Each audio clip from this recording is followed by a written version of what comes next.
Chemical kinetics की third DPP को जो रिलेटेड है lecture number 11 to lecture number 16 की वीडियो से। अगर अभी तक आपने उन वीडियोस को नहीं देखा तो प्लीज जाकर वीडियोस को देख कर आए। वीडियो का लिंक डिस्क्रिप्शन में दे दिया है। यहाँ आई बटन पे क्लिक करना है, यहाँ से आपको वीडियोस का लिंक मिल जाएगा। इसी के साथ साथ बाकी फर्दर वीडियोस का लिंक भी डिस्क्रिप्शन में है, आप उन्हें भी चेकआउट कर सकते हो। काइनेटिक्स की डीपीपी 1 एंड डीपीपी 2 के सॉल्यूशंस की वीडियोस ऑलरेडी अपलोड हो चुकी हैं। अगर आपने उन्हें नहीं देखा तो प्लीज जाकर उन्हें भी देख लें।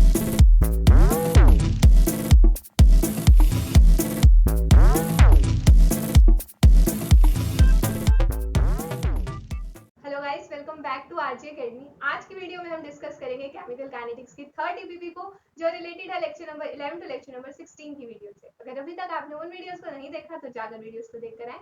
वीडियो का लिंक डिस्क्रिप्शन में दे दिया है। यहाँ आई बटन पर क्लिक करना है, यहाँ से आपको वीडियोस का लिंक मिल जाएगा। इसी के साथ साथ अगर आप चैनल पर नए हो एंड चैनल को सब्सक्राइब नहीं किया तो प्लीज सब्सक्राइब कर देना एंड बेल आइकन को प्रेस कर देना ताकि फर्दर वीडियोस के नोटिफिकेशंस आप सभी को मिलते रहे। बिना टाइम वेस्ट करे चलिए स्टार्ट। हमारा फर्स्ट क्वेश्चन है, in water the fluorescence life time of tryptophan are. यहाँ पर क्वांटम यील्ड भी दे रखी है, तो इसको क्वेश्चन को सही कर दो। Quantum yield and life time है। साई एफ की वैल्यू दीजिए 0.20 एंड टो नोड आपको कितना दे रखे हैं 2.6 nanosecond respectively. What is the fluorescence rate constant? तो बहुत इजी सा है, आपको रेट कांस्टेंट निकालना है। रेट कांस्टेंट सिंपल निकाल सकते हैं फॉर्मूले में वैल्यूज पुट करके। अब क्वांटम यील्ड अगर फ्लोरेसेंस की निकालनी है तो उसका फॉर्मूला क्या होता है? Psi F is equal to K F into में टो नोड। बस के एफ क्या हो जाएगा, साई एफ डिवाइड कर दो, आप उसको टो नोड से वैल्यू आ जाएगी। हमने यहाँ पर ये किया है, फॉर्मूला लिखा है, ये हमें के एफ निकालना है। ये देखिए ये के एफ की वैल्यू है, तो साई एफ की वैल्यू आपको दे रखी है 0.20, तो नोट की वैल्यू दे रखी है, इसको फॉर्मूले में पुट करो। जैसे पुट करोगे आपका आंसर निकल कर आएगा 7.7 इंटू 10⁻⁷ पर सेकंड। अब देख लो आपका ऑप्शन ए आपका करेक्ट होगा। चलिए नेक्स्ट क्वेश्चन देखते हैं। सेकंड क्वेश्चन है, 0.001 molar of a substance quenches the efficiency of fluorescence by 20%. The Stern-Warmer constant in per molar is। अब देखो फर्स्ट लाइन के अंदर आपको दे रखी है, मोलर में दे रखी है, यानी कि किसी सब्सटेंस की कॉन्सेंट्रेशन दे दिया और उसने बोला है वो क्विंच कर रहा है। अगर वो क्विंच कर रहा है यानी कि क्विंचर का काम करेगा। अब क्विंचर की आपको दे दी है कॉन्सेंट्रेशन भी 20%। अगर वो क्विंच कर रहा है तो यानी कि आपके पास टोटल कितनी आ रही होगी 80%। आप 80% आपके पास फ्लोरेसेंस की क्वांटम एफिशिएंसी आ रही है। स्टर्न वॉर्मर कांस्टेंट हमें निकालना। स्टर्न वॉर्मर कांस्टेंट हमारा क्या होता है? Quantum efficiency in the absence of quencher divide कर देंगे quantum efficiency in the presence of quencher. अब इसका फॉर्मूला हमें अच्छे से पता है, ये हमारा फॉर्मूला है। अब देखो साई एफ, अब देखो एब्सेंस में टोटल 100% होगी। साई एफ हमारी क्यू की प्रेजेंट में कितनी हो जाएगी 80% है, 1 है। अब के क्यू इंटू में टो की वैल्यू तो हमें निकालनी है और क्यू की कॉन्सेंट्रेशन वैल्यू हमें दे रखी है, तो इसे हम फॉर्मूले में पुट करेंगे सारी वैल्यूज को एंड हमारा आंसर आ जाएगा। सारी वैल्यूज को जैसे पुट करोगे तो पुट करने के बाद आपका आंसर जो है देखो 100/80 इज इक्वल टू 1 प्लस के क्यू इंटू टो इंटू में 0.001 मोलर। अब इसे डिवाइड करोगे तो आपका आएगा 1.25। यहाँ लेके जाओ 1 को लेके जाओगे माइनस करोगे और यहाँ मल्टीप्लाई में डिवाइड में हो जाएगा।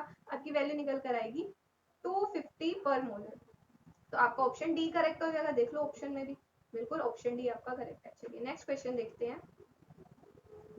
Find the quantum yield of B C and D in the following reaction. अब ये आपको कोई पैरेलल रिएक्शन दे रखी है, इसके अंदर आपको क्या करना है क्वांटम यील्ड निकालना है। अब तीनों स्टेप्स के लिए आप क्या करो, सबसे पहले रेट ऑफ रिएक्शन लिखो।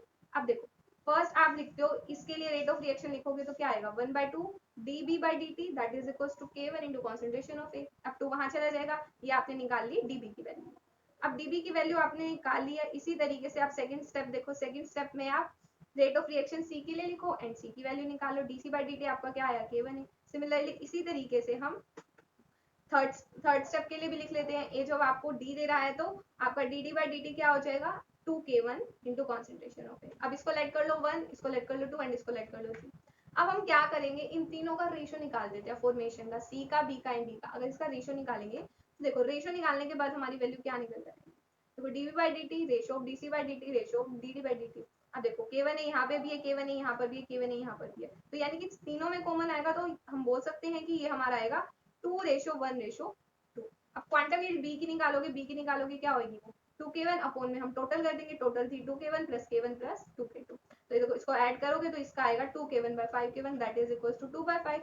सिमिलरली इसी तरीके से सी एंड डी की निकाल कर देखना, वो आपकी निकल कर आएगी 1/5 एंड 2/5। अब चेक भी कर सकते हो आंसर सही है यानी। अब हमें पता है कि टोटल क्वांटम एफिशिएंसी की वैल्यू क्या होती है, इक्वल 1 होती है। अब देख लो भाई 2/5 आ रहा है आपका 2/5 plus 1/5 plus 2/5 that is equal to 5/5, यानी कि आंसर हमारा बिल्कुल सही है। चलिए नेक्स्ट क्वेश्चन देखते हैं। For the following parallel reaction, ये आपको कोई पैरेलल रिएक्शन दे रखी है, आपको K1 की वैल्यू दे दिया एंड K2 की वैल्यू दे दी है। What is the theoretical percentage of product P? अब P प्रोडक्ट अगर आपका बन रहा है तो उसकी थ्योरेटिकल परसेंटेज हमें निकालनी है। तो देखो सिंपल सा है, बहुत ही इजी तरीके से हो जाएगा। अब देखो इसके लिए डायरेक्ट हमें फॉर्मूला याद होना चाहिए। परसेंटेज ऑफ पी का हमारा फॉर्मूला क्या होता है, K2 अपॉन में K1 प्लस K2 इंटू में 100। अब K2 की वैल्यू है हमारे पास, K1 की वैल्यू है, एंड इनको हम पुट करेंगे हमारा आंसर आ जाएगा। अब देखो K2 की वैल्यू 5 है, K1 की वैल्यू 3 थी, तो 3 plus 5 that is equal to 5/8। So 5/8 into 100 करोगे तो आपकी वैल्यू क्या निकल कर आएगी, 62.5%। अब क्वेश्चन के अंदर ना आपसे पूछी है P की वैल्यू थ्योरेटिकल परसेंट में। अगर वो Q की पूछता तो क्या वैल्यू आती, अगर वो Q की पूछता तो Q की भी वैल्यू आपकी कितनी निकल कर आती, 62.5% ही निकल कर आती। क्योंकि इसके लिए अगर आप रेट लिखते हो तो रेट ऑफ रिएक्शन कैसे लिखोगे, minus DA by dt that is equals to dp by dt and that is equals to dq by dt। तो जितना आपका dp by dt बनेगा उतना ही आपका dq by dt बनेगा। तो यहाँ से इसकी वैल्यू 62.5 निकल कर आएगी। आई होप आपको समझ आया होगा। चलिए नेक्स्ट क्वेश्चन देखते हैं।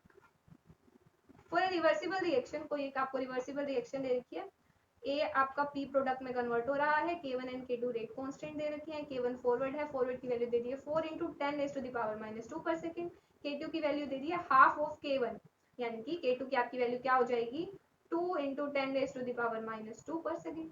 ठीक है, अब इनिशियल कॉन्सेंट्रेशन आपको दे दी है ए की क्या है 2 मोल पर decimetre cube. At what time the concentration of P will be 1 molar पर डेसीमीटर क्यूब। आपको बताना है कि किस टाइम पर आपकी जो कॉन्सेंट्रेशन है पी की वो 1 मोलर पर डेसीमीटर क्यूब हो जाएगी। अब इस क्वेश्चन को देखो करने के दो तरीके। सपोज कर लो आपको एग्जाम में ध्यान नहीं है फॉर्मूला, अगर ध्यान नहीं है तो आपको इतना तो पता है रिवर्सिबल रिएक्शन के लिए के फॉरवर्ड के बैकवर्ड के इक्वल होता है, तो उसका फॉर्मूला तो हमें पता है के एफ इंटू में a minus x that is equal to k b x. अब के एफ बाई के बी करोगे तो वैल्यू आपकी क्या निकल कर आएगी, एक्सी अपॉन ए माइनस एक्सी। क्वेश्चन के अंदर आपको K1 K2 की फॉर्म में है तो आप उससे भी लिख सकते हैं। अब देखो आपको K1 की वैल्यू पता है, K2 की वैल्यू पता है, इसे पुट करो। XC की हमें निकालनी है, A की वैल्यू दे रखी है 2.0 माइनस XC। अब इसे क्रॉस मल्टीप्लाई करना, सब कुछ करके देखोगे तो आपकी XC की वैल्यू निकल कर आएगी 1.33 मोल पर डेसीमीटर क्यूब। अब टाइम बचाने के लिए अगर आपको डायरेक्ट फॉर्मूला याद होगा ना तो वो बहुत जल्दी हो जाएगा। अगर आपको डायरेक्ट याद है कि आपको XC कैसे निकालना है, XC निकालने का आपको जो फॉर्मूला होता है दैट इज इक्वल्स टू के फॉरवर्ड ए अपॉन में के फॉरवर्ड प्लस के बैकवर्ड, तब आपका टाइम बच जाएगा। अब देख लो इसको निकाल के देखो, के फॉरवर्ड की आपको वैल्यू दे रखी थी 2 इंटू 10⁻², ए की वैल्यू भी थी 2, के फॉरवर्ड की थी 4 प्लस 2, कॉमन ले लो 10⁻²। अब ये कैंसिल हो गया। अब देखो 2 बाय आपका 2 इंटू 2 अपॉन में 6, 2 3 6, यानी कि ये भी आपकी वैल्यू क्या निकल कर आएगी, वैल्यू आपकी निकल कर आएगी 1.33 मोल पर डेसीमीटर क्यूब। करके देख लेना, ऐसे यही आएगा। तो आपका यहाँ से भी इस तरीके से भी आप निकाल सकते हैं। चलिए आगे देखते हैं क्वेश्चन में। अब हमें ये फॉर्मूला भी पता है, K1 निकालने के लिए डायरेक्ट फॉर्मूला यूज होता है। अब इस फॉर्मूले में T को यहाँ ले जाओ, K1 की वैल्यू यहाँ पुट कर दो। जैसे ही पुट करोगे तो आपको वैल्यूज पता है, X की आपको पता है, K1 की आपको पता है, A की वैल्यू पता है। ओवरऑल सारी वैल्यूज जब आप पुट करोगे तो आपको वैल्यू जो आपकी निकल कर आएगी 56 सेकंड नहीं आएगी। देखो यहाँ पर K1 की भी वैल्यू आप पुट करना, से सही करना, 2 इंटू 10⁻⁻² भी आएगा यहाँ पर, पुट करना और फिर आंसर निकालना, फिर देखना आपका कौन सा ऑप्शन करेक्ट होगा। ये 56 सेकंड नहीं आएगी, इसे आप सोल्व करके देखना और बताना कि क्या आएगा। चलिए नेक्स्ट क्वेश्चन देखते हैं। Quantum yield of B and C in the following reaction. Again आपको कोई पहले रिएक्शन दे दिया एंड इसके लिए आपको क्वांटम यील्ड बतानी है। डायरेक्ट सिंपल ऐड हो जाएगा ये तो। ए से बी जा रहा है आपका, उसके लिए आप रेट ऑफ रिएक्शन लिख लो, ए से सी के लिए लिख लो, बस उसके बाद बी एंड सी की डायरेक्ट क्वांटम यील्ड निकाल दो। देखो हमें पता है, अभी हमने किया था।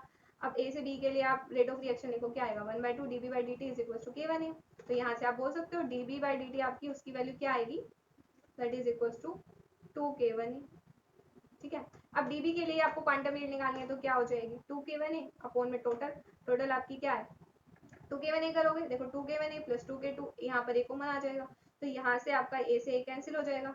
अब देखो यहाँ पर आपका आएगा 2K1 अपॉन में 2, यहाँ से कॉमन ले लो K1 प्लस K2, तो 2 से 2 कैंसिल होएगा तो ये आपकी वैल्यू निकल कर आ जाएगी क्वांटम यील्ड बी की। इसी तरीके से सी के लिए भी आप निकालोगे, डी बाई डी टी आपका रेट ऑफ रिएक्शन लिखोगे क्या आएगा, that is equal to 2K2A। अब इसकी वैल्यू पुट करोगे, तो इसकी वैल्यू निकल कर आएगी K2 upon K1 plus K2, यानी कि आपका जो ऑप्शन ए है वो करेक्ट हो जाएगा। चेक भी कर सकते हो। Quantum yield of B is equal to K1 upon K1 plus K2, quantum yield of C is equal to K2 upon K1 K2। चलिए नेक्स्ट क्वेश्चन देखते हैं। ए डिकम्पोज है, देखो ए डिकम्पोज हो रहा है इस तरीके से। अगेन ये भी पैरेलल रिएक्शन की फॉर्म में आपको दे रखा है। यहाँ पर आपको K1 की वैल्यू भी दे दिया और K2 की वैल्यू भी दे दी है। The rate of appearance of c, आपको rate of appearance of c बताना है taking 2 molar concentration of a is equal to. अब आपको ए की कॉन्सेंट्रेशन दे दी है 2 मोलर है, तो आपको बताना है कि रेट ऑफ अपीयरेंस ऑफ सी क्या होगा। आप कुछ नहीं करना, देखो सबसे पहले रेट ऑफ अपीयरेंस ऑफ सी लिखो। किस तरीके से लिखोगे, इस देखो इसको आप ना सिंपल ऐसे तोड़ लो पहले इसे। 2 भी है, एक तो ये K1 है, एक आपकी दूसरी रिएक्शन क्या बन रही है C K2। अब इस स्टेप के लिए आप सबसे पहले rate of appearance of C लिखो, क्या आएगा minus DA by d t that is equal to DC by d t that is equal to K2 into concentration of a. अब हमें DC बाई डी टी तो निकालना है, K2 की value given है हमारे को, A की भी वैल्यू गिवन है, पुट कर दो, आपका आंसर निकल कर आ जाएगा 2 इंटू 10⁻³ मोलर पर सेकेंड। आपका ऑप्शन ए करेक्ट होगा। चलिए नेक्स्ट क्वेश्चन देखते हैं। फ्लोरेसेंस इज रिप्रेजेंटेड एज, अब ये तो बहुत इजी है। अब देखो हमें पता है कि फ्लोरेसेंस के लिए हमारी मेन कंडीशन क्या होती है कि जो हमारी स्पिन स्टेट है वो सेम रहनी चाहिए, तो उससे हम निकाल सकते हैं। अब देखो स्पिन स्टेट यहाँ पर तो चेंज हो रही है, यानी ये तो नहीं होगा, यहाँ पर भी चेंज हो रही है, ये भी नहीं हो सकता, यहाँ पे भी चेंज हो रही है, ये भी नहीं हो सकता, यानी आपका जो ऑप्शन सी है वो करेक्ट हो जाएगा। चलिए नेक्स्ट क्वेश्चन देखते हैं। 9th क्वेश्चन है द रिवर्सिबल रिएक्शन, आपको कोई रिवर्सिबल रिएक्शन दे रखी है, that is catalysed by a catalyst, the equilibrium constant K equilibrium is equals to concentration of P by concentration of S is 2 into 10⁻³ ये आपको K इक्विलिब्रियम की value दे दी है। The forward rate constant K forward की value दे दी आपको 5 into 10⁻⁴ पर सेकेंड, एंड आपको K back in the presence of दे रखी है, and 4 into 10⁻⁻6 per second in absence of catalyst, यानी कि ये तो प्रेजेंस में है और ये एब्सेंस में आपकी K फॉरवर्ड की वैल्यू है। What is expected rate constant for the reverse reaction in the absence of catalyst. अब देखो K इक्विलिब्रियम चाहे आपका कैटलिस्ट प्रेजेंट हो चाहे एब्सेंट हो, दोनों में उसकी वैल्यू सेम रहती है, तो उससे हम डायरेक्टली इस क्वेश्चन को कर सकते हैं। देखो कैसे करेंगे कि K इक्विलिब्रियम क्या होता है, K फॉरवर्ड के by K backward. K equilibrium की वैल्यू आपको गिवन है, ये K फॉरवर्ड की है, ये प्रेजेंस में है, 4 into 10⁻⁻6 एब्सेंस में।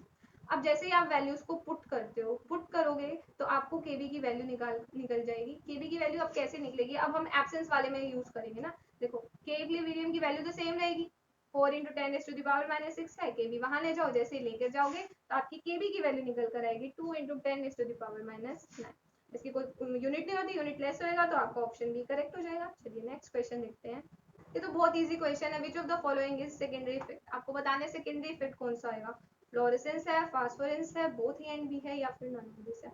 अब हमें पता है कि लेट करो कोई भी हमारा ऑब्जेक्ट है, अगर उसके ऊपर हम लाइट डाल रहे हैं, या तो वो इंटरमीडिएट बनाएगा, ठीक है, या फिर वो किसी प्रोडक्ट में कन्वर्ट होएगा। अब ये इंटरमीडिएट अगर वापस जा रहा है ग्राउंड स्टेट में और साथ में ये क्या कर रहा है, रेडिएटिव प्रोसेस को शो कर रहा है, तो यानी कि ये फ्लोरेसेंस या फॉस्फोरेंस दिखाएगा। यही इसका क्या होगा सेकेंडरी स्टेप। प्राइमरी स्टेप क्या होगा कि हमने हमारे ऑब्जेक्ट को लाइट देनी है, वो प्राइमरी स्टेप, तो ये तो प्राइमरी स्टेप हो गया। अब ये इंटरमीडिएट वापस जा रहा है ग्राउंड स्टेट में, ये हमारा सेकेंडरी स्टेप होगा। तो यानी कि फ्लोरेसेंस भी हो सकता है, फास्फोरेंस भी हो सकता है। फ्लोरेसेंस कब होगा, जब हमारी स्पिन स्टेट सेम रहेगी, एंड फास्फोरेंस कब होगा, जब स्पिन स्टेट चेंज होगी। यानी कि आपका जो ऑप्शन सी है वो करेक्ट हो जाएगा। ए और बी दोनों आपके आएंगे। आई होप आपको समझ आया होगा ये क्वेश्चन। इसी के साथ साथ आपकी थर्ड डीपीपी यहीं पर कंप्लीट होती है। आई होप आपको समझ आया होगा। अगर आपको वीडियो अच्छी लगी हो तो उसे लाइक करना, शेयर करना मत भूलना। चैनल पर नए हो तो चैनल को सब्सक्राइब कर देना। एट द एंड पढ़ते रहिए, पढ़ाते रहिए, एंड मोस्ट इंपॉर्टेंटली खुश रहिए। Have a nice day. Thank you so much guys for watching the video. अगर आपको वीडियो पसंद आई so don't forget to like the video, और अगर चैनल के ऊपर है चैनल को सब्सक्राइब जरूर करना है। सब्सक्राइब करने के साथ साथ बेल आइकन को भी प्रेस करना है। साथ में आप आरजे एकेडमी के साथ कनेक्ट हो सकते हो हमारे सोशल मीडिया हैंडल के ऊपर भी। आप हमें ज्वाइन कर सकते हो हमारे इंस्टाग्राम अकाउंट के ऊपर, टेलीग्राम ग्रुप आप ज्वाइन कर सकते हो। साथ में आपके पास हमारा व्हाट्सएप नंबर भी है, कोई भी डाउट अगर आपको है या फिर कोई भी क्वेरी आपकी है एग्जाम में किस तरीके से आपको एग्जाम्स को अच्छे से हैंडल करना है, तो आप अपने डाउट्स को वहां पर व्हाट्सएप के ऊपर भी मेरे साथ शेयर कर सकते हो, राइट। तो नेक्स्ट डीपीपी देखने के लिए यहाँ पर क्लिक कर सकते हो और चैनल के वीडियो देखने के लिए भी आप यहाँ पर क्लिक कर सकते हो। And don't forget to subscribe the channel, right. Thank you so much and bye bye, take care.